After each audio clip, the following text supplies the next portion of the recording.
흔히들 계란을 완전식품이라고 부르곤 하죠. 계란은 우리 식탁에서 사계절 내내 볼 수 있는 가성비 좋은 건강식품입니다. 계란을 완전식품이라고 부르는 이유는 계란에 단백질, 칼슘, 철분, 엽산, 무기질, 비타민, 미네랄, 아미노산 등이 풍부하게 함유되어 완벽한 영양 구성을 자랑하기 때문입니다. 동의보감에서 계란은 성질이 평하고 맛이 달며 화상이나 간질로 경련이 일어나는 증상을 없애주며 마음을 진정시킨다. 오장을 편안하게 하고 태동을 안정시키며 목이 맨 것을 트이게 하고 임산부의 유행성 열병을 치료한다라고 기록되어 있습니다. 계란은 중량에 따라 5가지 종류로 나눌 수 있습니다. 초라는 병아리에서 성게가 되어 3주 만에 처음 낳는 알로 알 크기가 작지만 성게가 된 닭이 몸의 영양을 모두 끌어모아 첫 계란을 낳기 때문에 껍질이 두껍고 흰자와 노른자의 탄력이 좋습니다. 영양학적으로도 철분이나 칼슘, 마그네슘, 단백질의 함량이 높다는 특징이 있으며 노른자를 생으로 먹어도 고소하고 맛이 좋습니다.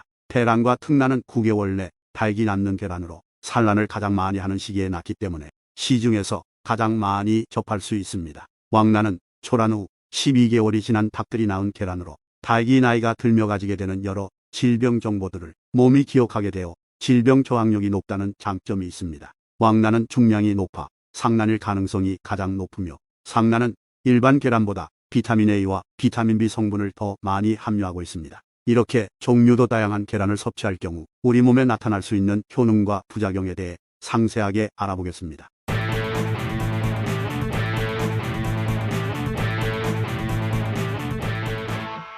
첫 번째, 뇌 기능 강화. 계란에는 뇌 기능에 중요한 영향을 미치는 영양소인 비타민 B12와 콜린이 함유되어 있습니다. 비타민 B12는 뇌 기능을 유지하고 향상시키는 데 중요한 역할을 하며 신경계의 기능을 지원하고 뇌 세포의 형성과 성장에 관여하여 인지 기능을 향상시키는 데 도움을 줍니다. 계란에 함유된 콜린은 우리 몸의 신경계 기능에 필요한 아세틸콜린이라고 알려진 신경 전달 물질의 생산을 돕습니다. 두 번째, 눈 건강 유지. 계란에는 눈 건강에 중요한 영양소인 루테인과 제안틴이 포함되어 있습니다. 이 두 성분은 눈의 망막에 축적되어 시력을 보호하고 안구 건강을 유지하는 역할을 합니다. 특히 루테인과 제안틴은 노화로 인한 황반변성 및 백내장과 같은 눈 질환의 예방에 도움을 줄 수 있습니다. 또한 계란에 함유된 비타민 A는 시력 유지와 눈 건강에 필수적인 영양소로 망막에 존재하는 시각색소인 로도핀의 생성에 중요한 역할을 합니다. 또한 비타민 A는 안구 건강을 유지하는 데 필요한 점막 생성과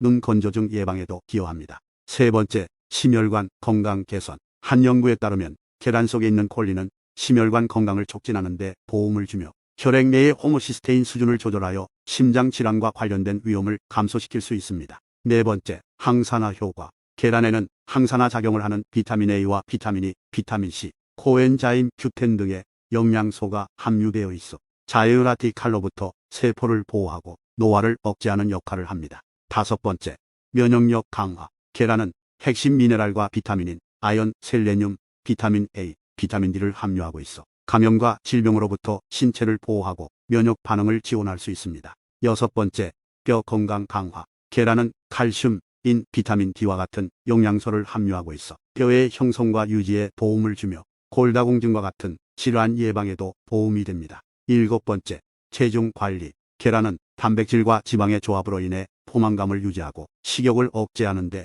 도움을 줄 수 있습니다. 이는 체중 관리에 도움을 주며 단백질의 대사 효과로 인해 에너지 소모가 증가할 수도 있습니다. 이렇게 계란과 관련된 연구들이 진행되고 있으며 이를 통해 다양한 긍정적인 효능들이 밝혀지고 있습니다. 다음으로 계란의 부작용에 대해 알아보겠습니다. 첫 번째, 알레르기 반응. 계란 알레르기는 비교적 흔한 식품 알레르기 중 하나입니다. 계란 알레르기는 주로 달걀의 단백질인 오발알부민이나 리소처리과 같은 성분에 반응하는 것으로 알려져 있습니다. 알레르기 반응은 피부 발진, 가려움증, 구토, 설사, 호흡곤란 등의 증상을 유발할 수 있습니다. 두 번째, 콜레스테롤 함유. 계란은 콜레스테롤이 비교적 높게 함유된 식품입니다. 하지만 현대의 연구들은 식이 콜레스테롤이 실제로 혈중 콜레스테롤 수치에 큰 영향을 주지 않는다는 것을 보여주고 있습니다. 대부분의 건강한 사람들은 식이 콜레스테롤을 제한할 필요가 없습니다. 그러나 고혈압이나 고콜레스테롤 혈증 등의 심혈관 질환 위험이 있는 분은 의료 전문가의 조언을 구하는 것이 좋습니다.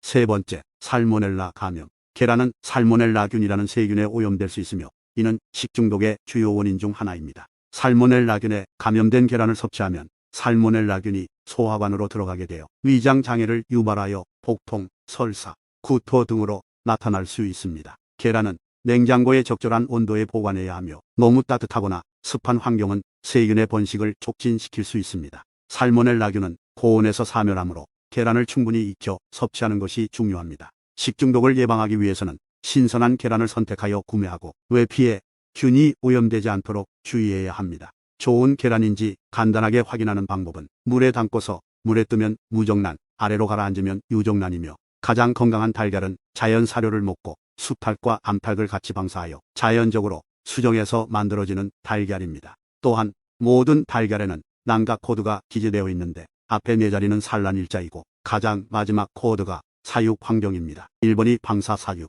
2번이 평사 사육, 3번이 개선 케이지, 4번이 기존 케이지에서 사육한 달걀입니다. 숫자가 1번과 가까울수록 좋은 환경에서 건강하게 자란 닭이 낳은 계란임을 확인할 수 있습니다. 하루에 적당량의 달걀을 섭취하려면 어느 정도 먹어야 되는지 모르시는 분들이 많은데요. 아무래도 콜레스테롤도 함께 들어있기 때문에 여러 개를 한 번에 섭취하는 건 좋지 않다는 인식이 있습니다. 하지만 콜레스테롤보다는 단백질을 섭취한다는 점에 더 초점을 맞춰야 합니다. 단백질을 과하게 먹을 경우 좋지 않기 때문에 하루에 1개에서 2개 정도 섭취하는 것이 권장됩니다. 오늘은 계란의 효능과 부작용에 대해서 알아보았습니다. 영상 시청해 주셔서 감사합니다. 조금이라도 도움이 되셨다면 구독과 좋아요 눌러주시고 만수무강하시길 기원합니다.